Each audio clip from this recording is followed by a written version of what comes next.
كويس معاكي ونوعيه حلوه وما تطلعش من جوه كده مكعكله ولا حاجه ولا مزنبخه. ازاي تبقى حلوه كده؟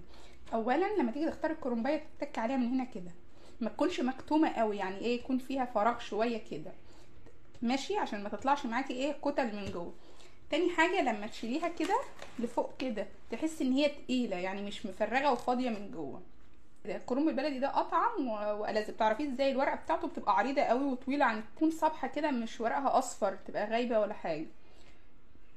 هاخدها بقى معاكم كده. الورق اللي هو زي ده كله بنشيله، الاخضر ده بنشيله، وهقولك هنعمل بيه ايه في الاخر. يلا بينا كده نقطعها. بعد ما شلنا الزوايا دي كلها كده هنيجي على القطعه دي كده وهنقطعها ايه معانا كده ماشي. البلدي ما شاء الله بيبقى فاكك من جوه كده، ما بتبقاش مزنبخه معاكي ولا مكتومه ولا حاجه. هفككها بقى كلها كده واقولك هنعمل ايه. ما شاء الله كده الكرنب اهو بعد ما فككناها كلها من بعضها، شوفي ما شاء الله الورق شكله عامل ازاي. هنيجي ماسكين الورقه كده فردينها بالطريقه دي كده ماشي، وهنيجي على الحته دي كده وهنشيلها كده. والحاجات اللي هنشيلها دي بقى عملت الكميه كلها اهي بالشكل اللي انت شايفاه ده. هنيجي بقى على النار كده بحله نحط فيها ميه للسلق، هننزل بيها بايه؟ بحوالي معلقه كده من السكر.